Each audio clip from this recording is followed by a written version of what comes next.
Joy Lageray, and we have with us today Victor Simpson from, is it called De Escher? DS, yes. Yes, unusual name. And I would like to give a shout out before we start to Luscious Moss Studio, who is my sponsor. It is owned and operated by Chad Christ. He is an extremely creative and stimulating environment. He encourages creativity. And he originally started mostly for drums and guitarists, but he's produced my music, and I'm sure he has produced many others from the looks of all the CDs on the ledge when you walk in. So if you have any needs, just go to Facebook, type in Luscious Moss Studio or Chad Christ in Edgewood, Washington, and he can help you with your needs. Thank you. So, how are you doing today, Victor? I'm doing very well. Thank you for having me. You're welcome. It's our pleasure. So when did you start, and what did you start with in your musical career as far as instruments? Yeah, well, going way back, I took some piano lessons that didn't stick.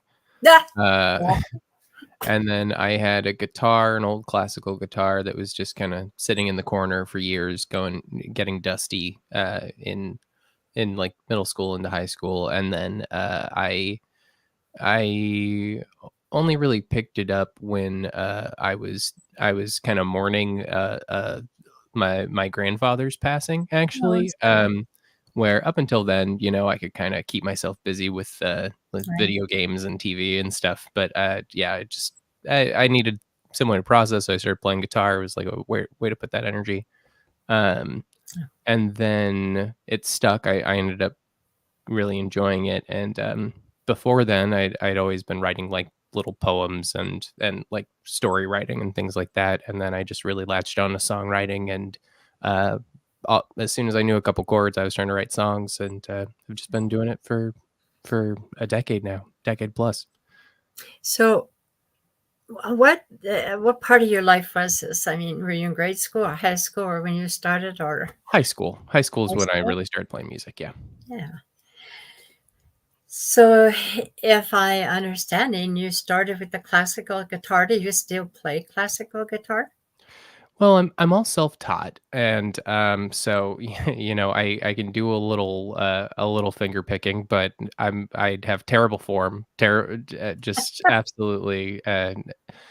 I more can play well enough to write some songs, and but I'm not a very technical guitarist. Yeah. I play rhythm. I'll pick a little, yeah, but Me it's too. always. We're alike. I've always been more focused on like song structure and like lyricism than I am about like really Right. complex technical music. Yeah. Yeah. So how did you, from high school, who were you listening to? Who is influencing you musically?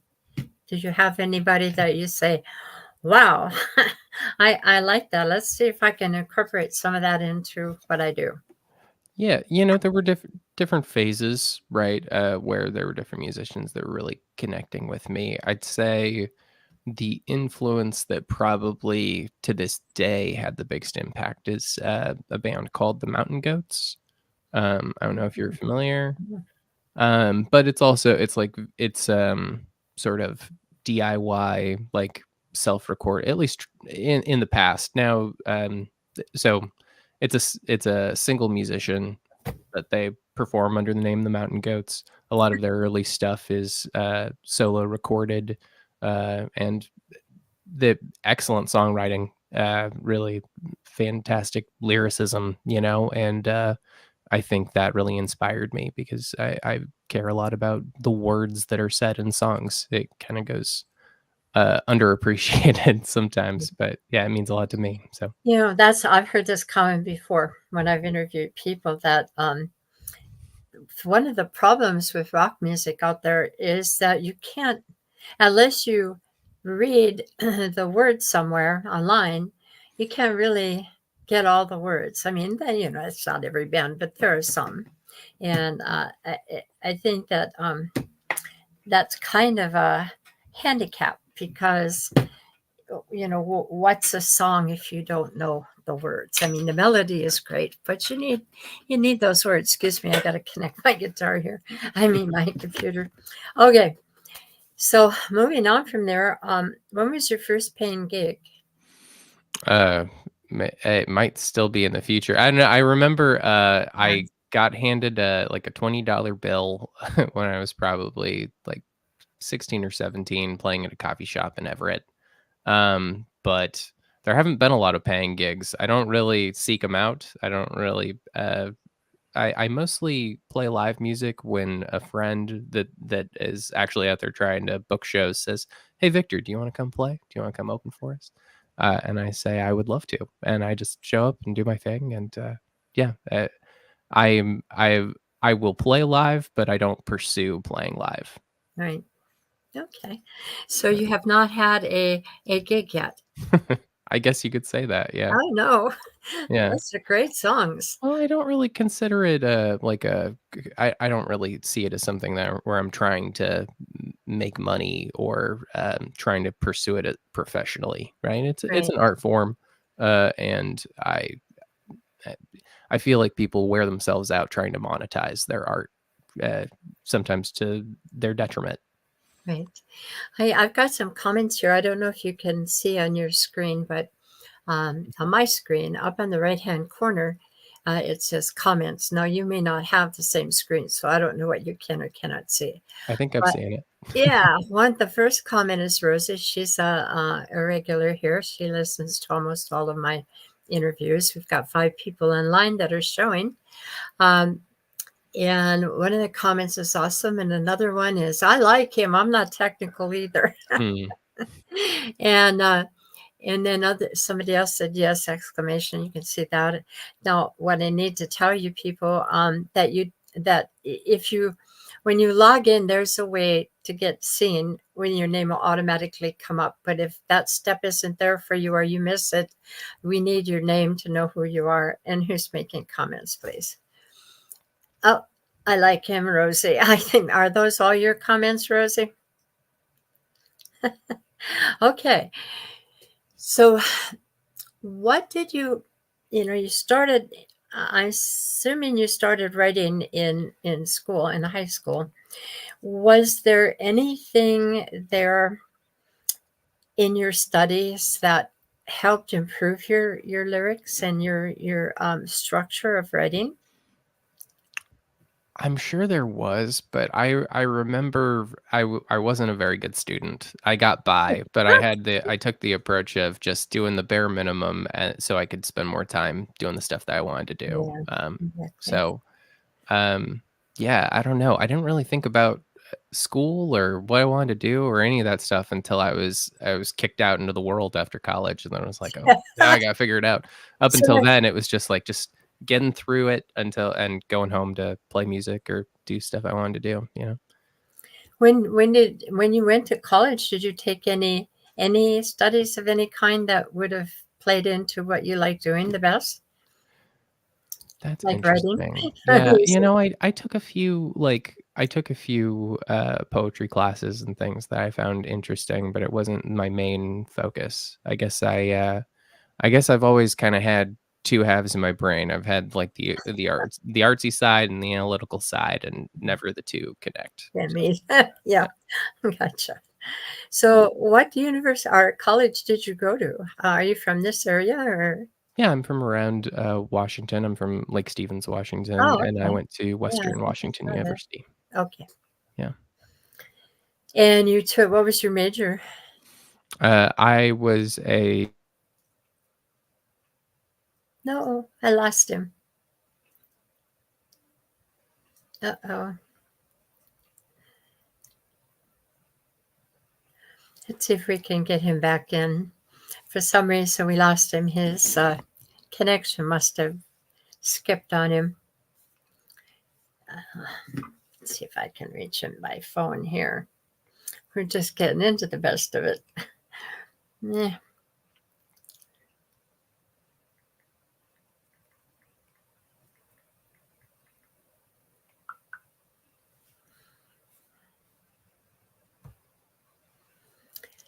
Okay.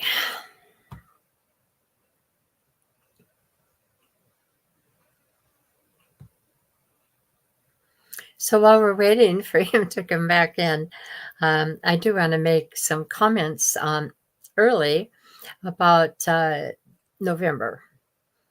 And oh, here he's back. Okay, great.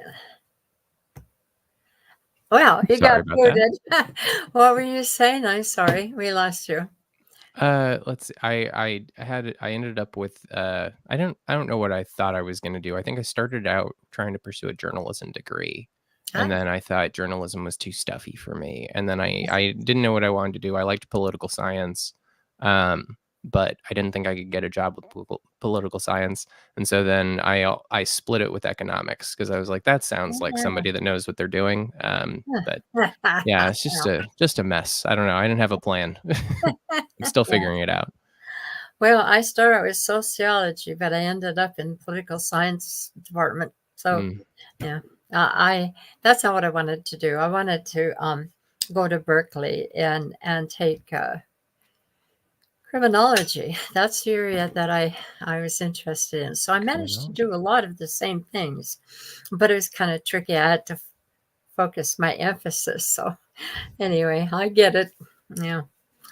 So how so after you got out of college, during the time that you were in college, did you try to connect with the music world and open mics and other people to jam with?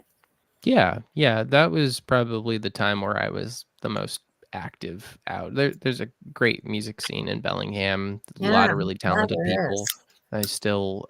I'm still connected with. I made a lot of great lifelong friends that way, and just met a lot of really talented people. Tried a couple bands that didn't go very far, and then yeah, I got really focused on recording my first album that was all home recorded, and just kind of beat my head against that wall for a couple of years, but put something out, man, 7 or 8 years ago, called Campiccavallo. That was my first proper album, at least by my own measure. Yeah.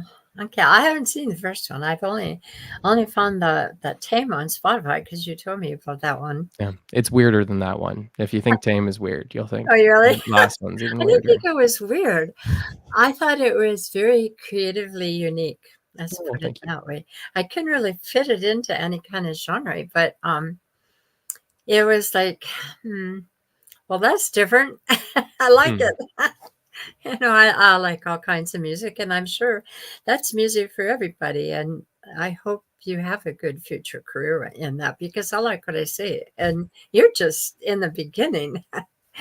So we have Suzanne, I believe. Suzanne is on here. She's making some comments. And Sam, I don't know how to pronounce your last name. Chu, maybe it's Chue. He says, "Yes, sir. How do you start using the thumb pick? I Yeah. use the thumb pick. Okay.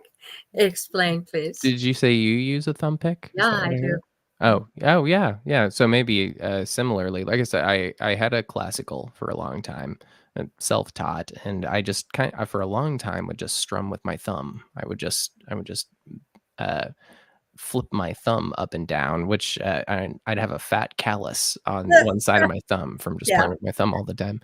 And I never was very comfortable holding a pick, but thumb pick just felt like a continuation of what I'd already been doing, and so, Yeah. yeah, I it's just use more of my bad technique.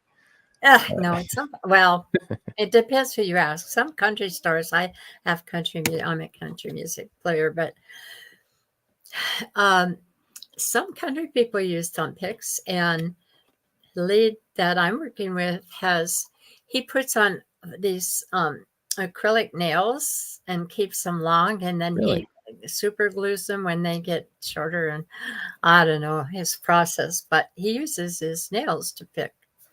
But that's neither here nor there. So I use Bumblebee, and I like them. And I'm glad you use them because my guitar instructor is always saying, use the flat pick. And I said, no, I've watched you guys long enough to watch those picks go flying. And then when I try it, same thing. No, not going to do it. Anyhow, how did you? So the question was, uh, uh, how'd you start using the thumb pick? So you were using your thumb, getting calluses, Huh. Yeah, I and can't remember how I must have just thought, well, I need to learn how to use a pick, and then I decided that that seemed like something worth trying and just stuck. I don't know. Now yeah, that's what I'm most comfortable. I'd prefer that to playing with my thumb now. exactly. Yeah. Then another question here. I don't know who it came from. Maybe it was Sam. He said, "How would you describe your approach in songwriting?" And I'm interested in that too. And the reason being is that your words provoke thoughts. And if you have good words, good lyrics, and you're telling some kind of story, you're creating an image in somebody's mind with music as well as other things. But how do you tackle that? How did you? I know you took poetry classes, or at least some writing classes and some in college. So how did that all come about? How did you get that all together? Yeah, I I try to say something interesting when I'm writing a song. I try to not just, fill in the gaps where words should be. And usually, what I end up trying to connect to is something that's been on my mind, right? Yeah. And uh, maybe some feelings I'm having that I need to work through, or thoughts I'm having that I know are unhealthy or whatever. It's a little bit of like a self therapy in a way. You're kind of working through some thoughts that are crossing your mind. Uh, and there's different themes that have lasted over the years. Like yearning, is something that I come back to a lot. People that like yearning for someone or something that is not ever obtainable. That's something that I think I gravitate towards a lot. But as far as like when I sit down to write a song, usually I am trying to get into a headspace or get into a mode where um, words are coming from within. Where I'm saying things and hearing back what I'm saying and listening to what I hear myself say and trying to catch something interesting. And typically what I do is I just like try and structure the first verse, and I'm happy with the first verse.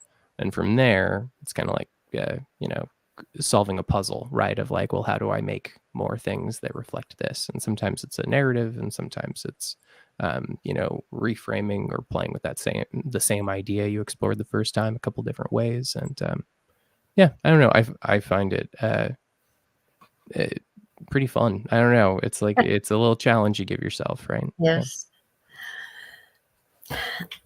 I have a different setup, and it's kind of a set type of way to organize. And one of the first things that I do, and I think some of the country stars do, is try to do a hook, get a hook in there. Yeah, Interesting. yeah. You start with a hook. Well, yeah, it's a phrase or something that the audience hears, and immediately you got their attention. Mm. And it's not easy, but I I'm not. I'm gonna have to listen to your music again to see what kind of structure you had. But I only have so much time to do so many things. But I find your writing very interesting, and I think as you develop it further on down the line, and you know what direction you're going to go, uh, I think it's going to get even more interesting. So I'll be following you. Oh, thank you. So we've got a few more questions. Have you gotten any backlash from for the song? Oh, people don't love people. I got to go listen to that. Yeah, give that one a listen. Yeah. I wouldn't say backlash. I think sometimes that song uh can rub people the wrong way almost, or whatever. It's I don't know. I hate trying to describe a song that you haven't heard. So everybody go out and listen to it and meet back here in 3 minutes. But No, no, no. yeah. Do it after. Yeah, well, so in that song, I throw around this idea of like, oh, there's these different forms of like how we think about love, and I say, oh, none of that's real, none of that's true. Everyone's just selfish deep down inside, which is not how I really feel about it. But we all, I think, feel that way sometimes. There's Yes. something there's something about that that can feel true at times.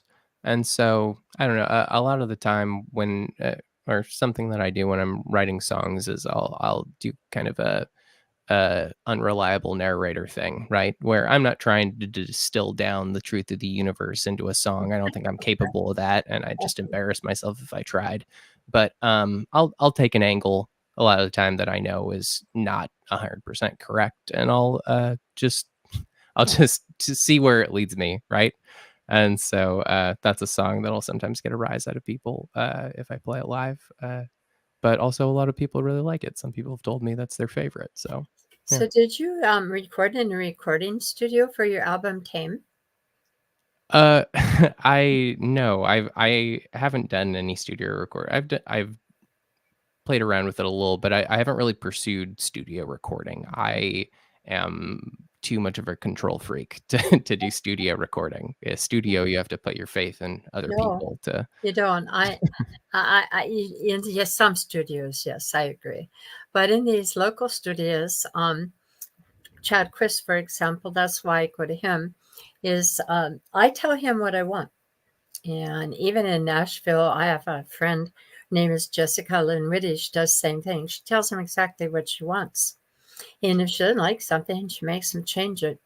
And you know, I don't let anybody take control of my music in the studio. Let's just put it that way. It's mine, and I have a vision, and I want it to sound a certain way. So, I'm willing to, unfortunately, pay for it, which I do. There you go. Yeah. And that's the big, yeah. I can only do maybe one or two a year because it's expensive, and then I put mine through. I have to have them mastered, and there's a cost there. And then I put them on CD Baby, and there's a cost there, and then they go all over. But it's a real challenge. Another question here. Oh no, he's already said that. Okay, so how did you run into Diescher, and how did you manage to get that name? And what do you guys do? And who's all involved? Well, that's actually so the name de-esser is actually just what we were talking about, which was I'm a home studio guy. I like recording in at home, but I don't have the patience to properly learn what I'm doing. I just dive into it and play around with stuff. I do stuff wrong a lot. It takes a long time to figure out the right way to do things. And so early on, I had all this noise and all this static and all of this all these problems in my audio quality, and I was using a tool that you can use when you're recording music called a de-esser a lot, Oh, and I was throwing it on to stuff, and I thought, oh well, that's kind of a catchy name for something. It sounds abstract or interesting without context, and so I just grabbed it. And like the band that I talked about before, the Mountain Goats, was sort of an inspiration for why I would have a band name at all. It's primarily a solo musician, solo singer songwriter. It has a band name. They would get up on stage and present this guy would go up on stage by himself and say, "And we are the Mountain Goats."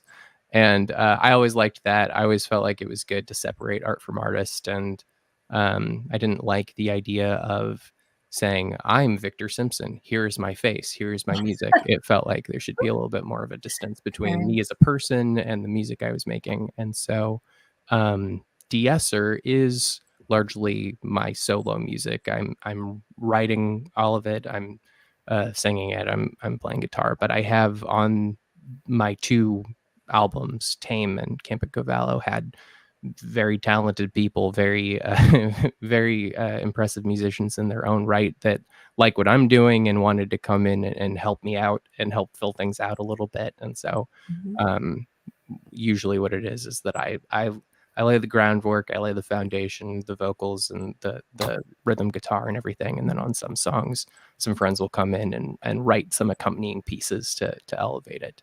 Wow. Uh, we had Hannah Wyatt that did violin on the most recent album, did on several tracks.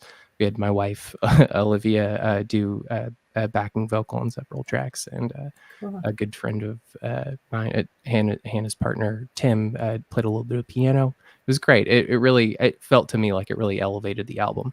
Right.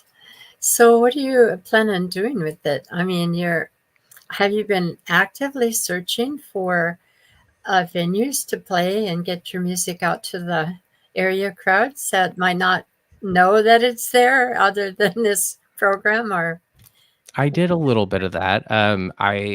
I've got the support of Washington's Records. This is a new record label out of Bellingham, Washington, and they've been phenomenal with helping me get it into a physical medium. It's out on vinyl. It's up for sale on their website, which for as an artist is incredible. It's very cool for me to have physical media attached to my album, and makes it feel more real, I guess.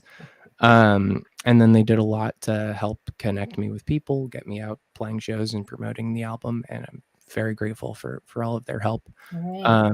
But I myself, I kind of just like to make my recordings and float them out into the universe and then disappear. And so What a way. I've been out there playing shows, but I also I won't be doing a lot of that in the near future because I'm actually an expectant father. About Congratulations. two Oh, months, we've got our first coming, so oh, we're how very excited. nice. But I'm Oh, not gonna be getting enough sleep to be able yeah. to go out and play shows. So Okay. Not for a while after not that. for a while. Yeah, Yeah, I've been there, done that. Oh my. yeah. So what what do you see happening between now and let's say 5 years? I mean, I know you're going to have a new child, and that's going to change a lot, including your perspective. Right. But where do you have a vision of where you're aiming, a goal, 2 to 5 years what you're looking at as to how you want to develop this, or are you still working on that? Well, I think it's kind of similar to like the paying gig question, right? Is like I don't know what success for me looks like other than making music that I'm happy with and putting it out there. I've always really this is different for different musicians. Some musicians live for playing on stage and playing to a crowd. Yes. For me, it's always what I've always been more interested in or excited about is like kind of crystallizing a song in its most perfect form or whatever is a recorded song and having that exist out in the universe off away from me, where it can live its own life and connect Yes. with people totally separate from me. And so I just would hope that I can do more of that. I have a lot of songs written and I would love to record some more music. It's just a matter of time and trying to fight my own perfectionism, you Yeah. know? Yeah. I get that. There are successful people that are writers, and they put their songs out there and so forth, but they don't do live performances and gigs. I mean, that's not unusual, especially for singers songwriters.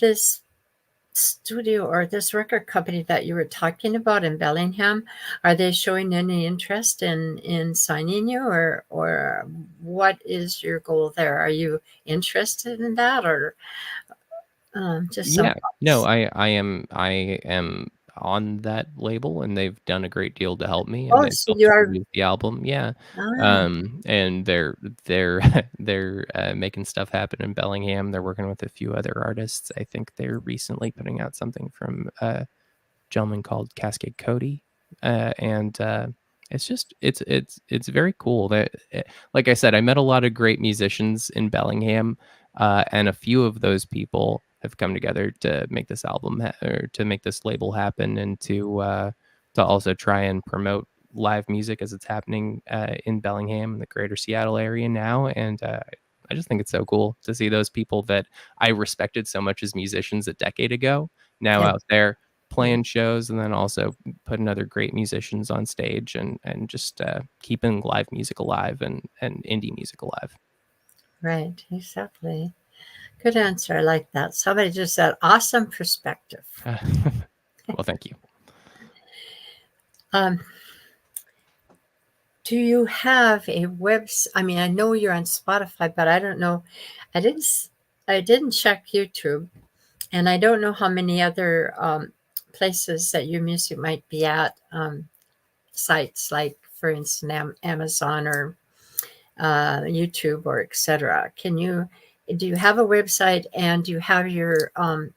Are your is Tame in your other album? What was the name of that first album? Campa Cavallo. What? Campa Cavallo, which I've been told directly translates to horse camp. That's not Oh, what I that's not what I meant it to mean at the time, but yeah, I guess directly it means horse camp. Yeah. horse camp. Okay. So, do you have a website? Do Oh, you that's have? right. Yeah, you asked me a question. Yeah. Yeah. So I have the same kind of process. I use like some distribution service that I think has put the album up Yeah. anywhere you can find streaming Okay. music. I don't have a website, but Washington's Records does have a website Okay. where, like I said, the physical vinyl of the most recent albums available for sale. And Okay. other than that, the main streaming services I promote are Okay. Spotify and Bandcamp, both Okay. very good services. Yeah, I'm not familiar with Bandcamp. I'll check that one out. yeah, it's great. Although I think they recently came under new management. There's people feel conflicted about that. So yeah, I don't know. So we got another comment here. It says, it's from Sam. He said, you said you picked up guitar after you lost your grandfather. What do you believe about the healing? Yes, the healing power of music. Good question, Sam. Thank you. Yeah, thank you, Sam. Yeah, I definitely believe that uh, any kind of artistic expression can be healing when you engage with it in sort of a self-reflective way. Like for me, it was really healthy to be able to put my energy into something that felt productive and that felt self-reflective. And I don't know the exact mechanism by which it works, but it does. I've had um, I feel like music has kept me sane in a lot of ways. I don't know. I've grown and changed a lot over the years, and I think that a big part of who I am has is connected to being able to have like processed traumas and processed unhealthy things through music instead of like unhealthier mediums that a lot of people end up Yeah, dealing with their troubles with. especially in the music world, I think it's too easy to turn to um, unhealthy coping mechanisms. Yeah, Yeah. and we've lost a lot of good musicians there for a while. If they reach the age of 26, they were doing good. So yeah, I avoided all that stuff. I not much of a drinker. I mean, I occasionally imbibe, but I don't use it to cope because if I did, I'd be a raging alcoholic. So, and yes, that's what music does for me. And I hope I will be doing it long past the time I should, because it's a healing power not only for you but for the people that listen to what you're saying. So, uh, do you plan on getting a website in the future other than the record company's website? I don't have any immediate plans for a website, but you said something, not to reel back the conversation, but you said Yeah, something that was interesting about help being healing, not just to yourself but to others. right, But like listening to music had a big impact on me. You know, I was like right. kind of a a mopey teen or whatever, I like and I had reasons to be, Okay. I had stuff to process, Right. stuff that I needed to work through. And, like, there's something about being miserable and listening to miserable Yeah. music, that is really cathartic and healing, and, it's counterintuitive. It's not, like, dragging you down further into the depths or whatever. It's feeling like your experiences are more universal, that you can connect to other people and experience that other people have been there, that other people have come away from it and walked away, That's and so a big part of a big part of my goal, I guess, when I think about putting music out there, is I love the idea that stuff that I write can be there for people when they're going through a tough time, in the same way that, like, music that I love was there for me when I was struggling. And I think the thing I'm proudest of as a musician, is that over the years I've had a couple people, just a handful of people, reach out to me out of the void to say that, somehow, some way, my recordings had reached them, and that they were there for them when they were going through a very tough time and yes, going through, yes. like, panic attacks or, like, That's an honor. dark days. And yeah, I carry a lot of pride for for just knowing that, even if it's just a few people, that a few people really connected with stuff I made, and that it helped them. Yeah. I got several people saying, yeah, yes, and amen. Mm. So I think they're agreeing, and I do. Wait a minute. Anyway, uh, I've had a lady on here, interviewed her. She's a musician, a singer songwriter, and she is really into the healing part of music. And I don't know, I'm just kind of keep it simple. I just figure, you know, this is my experience. I'm going to put it into words and record it with music that I think fit what I'm trying to express. And if it helps you, wonderful. And I really, there are people that just don't like country. They just plain don't like country. And that's what, hey, you got to do what you got to do. So I don't mind that, but I'm glad that I also get that feedback. And I think that's terrific because it tells me that I'm on the right track. Somebody's saying that's so important. And it says, hi, Heather. No, I don't know, Heather, what your last name is, but hi, Heather. Thank you for your comment.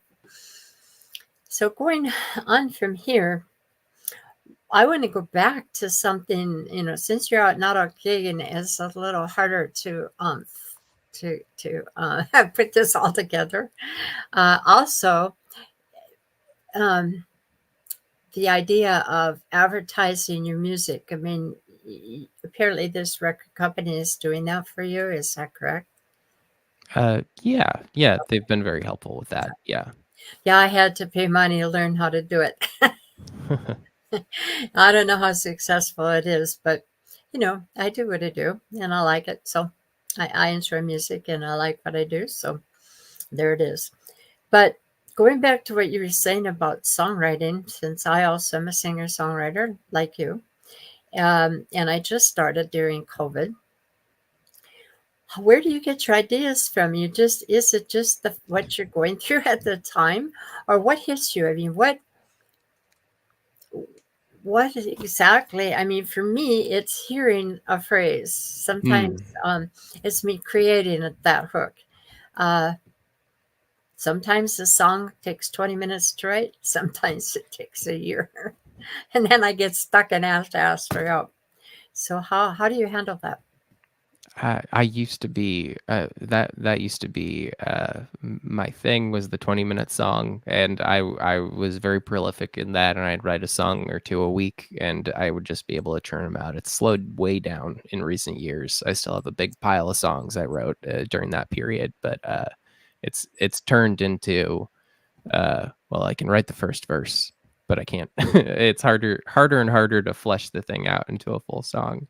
But I it's I'm usually not writing autobiographically. It's rare that I'm like, oh, I'm having a hard day, Yeah, my bad day with the boss. I'm gonna write a song about my boss being a jerk or something or whatever. I'm usually um, it's more abstract.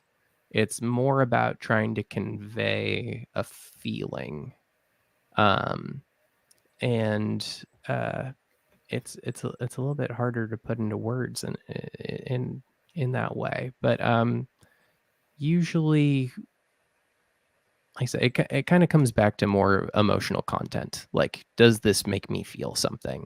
uh-huh, Um, and then I'm trying to expand upon that. So yeah, in a sense, it is a hook. Usually, like I'm trying to write something where I'm trying to write the first line of a song. right. And maybe the first line of the song isn't the strongest part of the song, but it's the seed. It's the idea that I'm going to carry forth and flesh out into a full song. Just feel like I'm saying song a lot, but uh, yeah. Let's see. Sometimes it is like uh, a thought has been bothering me, or I've been uh, worked up about something or worried about something, and so it's kind of trying to exercise those demons. And then other times it like you kind of, at least the way I approach it, I'm not like walking through life keeping my ear perked up to hear something that I'll then turn into a song. It's more like I sit down to write. I'm trying to kind of call it out of thin air, and I will just kind of start floating ideas out there, and I'll say something that surprises me. And then when I surprise myself, then I'll try and consciously flesh that thing out that came from somewhere else. For me, it's a little easier because I write stories. I mean, I'm Hmm. telling a story, and I'm trying to stay away from a lot of country music has beer and drinking in it. You know, I'm not into that. And I'm not from the South, so I'm from the North. And my sense of country is more about, you know, eh, nature and life in the country, not necessarily partying and all, breaking up and all these heartaches they're having or whatever. Um, I'm a little past that. So for you, when you're writing a country song, you said you write stories or write narratives. What is there kind of a structure for you that you keep Yeah, coming back to? yeah. I wrote a song called Lavender Fields. I went to visit the lavender fields, uh, and the line: the snow-capped mountains, ocean breeze, not much here but rain and trees. And from that, and I just jotted it down, and from that, I wrote a whole song about my son committing suicide. Hmm. He was 19 years old at the time. It's called Lavender Fields, and it'll be coming out in early December. And we were a military family, so it's how how I felt during the process of hearing the news and coping with it, um, and and trying to figure out what I did wrong. You know, it wasn't my decision to make. And then through the funeral, what that was like, a military funeral, because I think there are a lot of people out there who are facing the same thing, and and and you can feel really alone when it happens to you. So that's the kind of thing that I put out there, and um, I don't know how that ever. I don't know where it came from. I just know that I had to have help with it. And there's a young singer songwriter who's really good at it. He's been in Nashville, and he's got a band called the Chris Jones Band. And I said, Chris, I'm stuck. I've got this song. Here's what I've written, but I need a different perspective because I'm too close to this. So he added a few things in there and wrote the music for it because I couldn't emotionally, I couldn't deal with it. So there was a lot there I still had to process. But that's where I'm at, and I kind of look for when I listen to music. especially music like yours, where there's a thought process going on. I look for the story. I look for, what is this person feeling and how are they expressing it and how are they going to solve it? Is this the beginning? This is the end, you know. Um, Sometimes it's there, sometimes it isn't. But like you said, words tell a story in themselves, and the choice of words that you choose are extremely important because it isn't just you; it's other people who have experienced that. I mean, that's my thinking.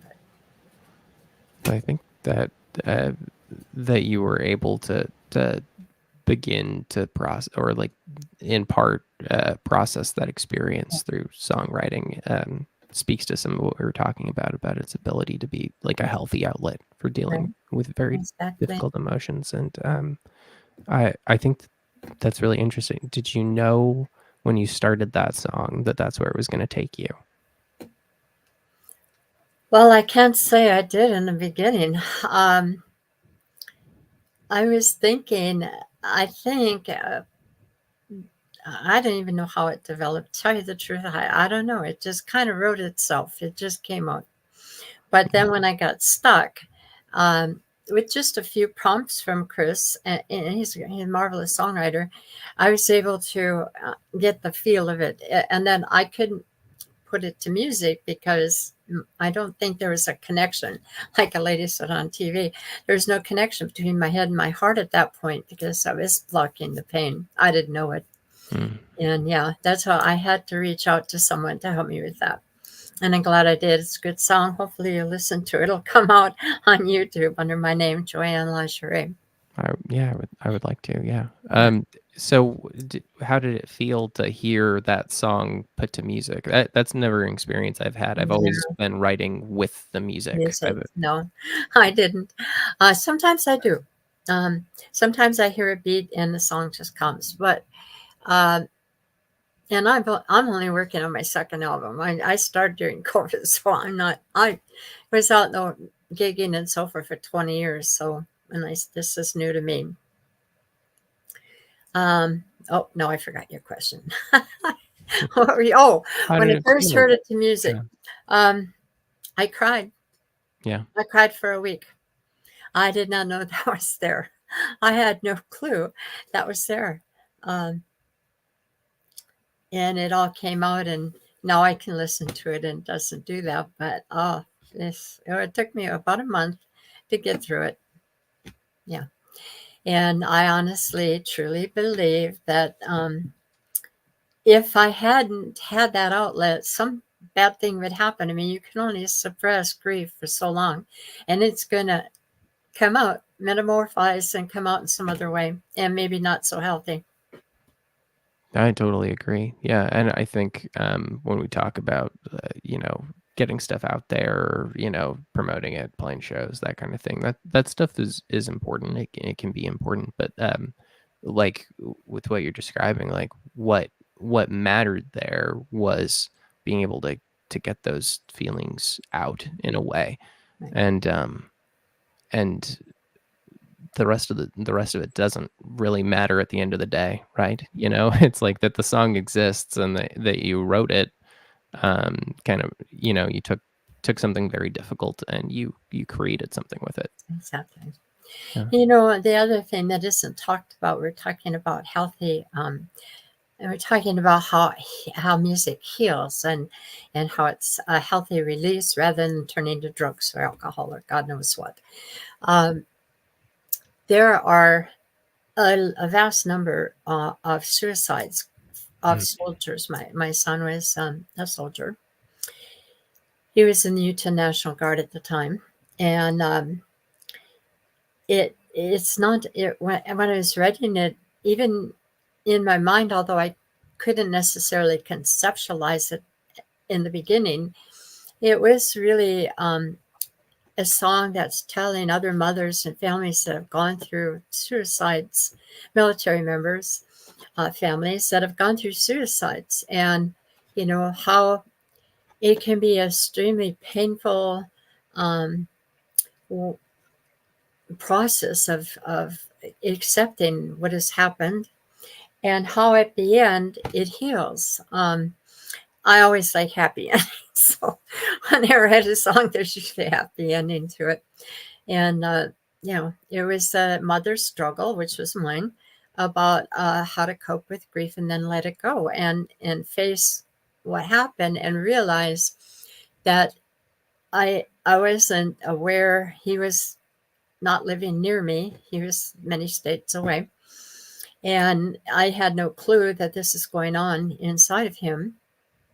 And so I had to process all that. And the first thing I think that you have a tendency to do is believe it's you, Mm-hmm. believe that you've done something wrong, which, is not true. He's an adult. He made a decision, a very bad one.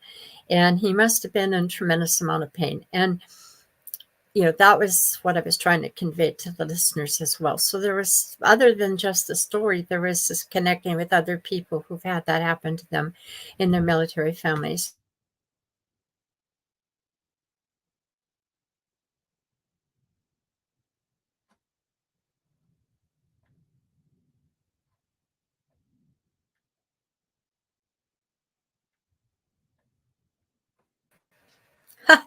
Don't ask me.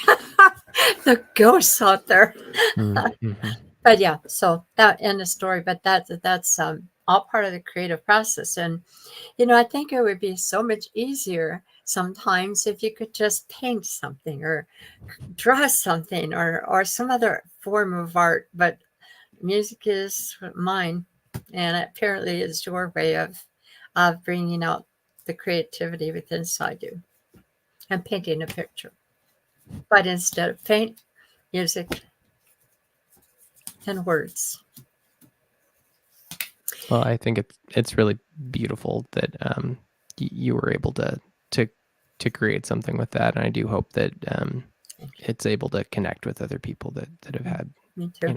other It's similar never going to experiences. go, Yeah, 3 or 4 million people like Nashville Stars, but you know, who knows? One person, if one person responds and says, "Oh, that helps," just one person, that's all we need. Sometimes you speak, I mean, even when I'm playing, I might have 12 people in the room, but there's that one person that I'm connecting with, and they'll come up later. So that makes it all worthwhile. And I hope for you that you have that experience, and it sounds like you already have, is beginning to happen. yeah, yeah. I've experienced that, and yeah, like I said, that's the reason to do it. Right? Yeah, that's the reason to share it. And I think in this world where what we're facing today, and I don't have to be specific. I think we all know what's going on in the world today. Musicians have the power to heal.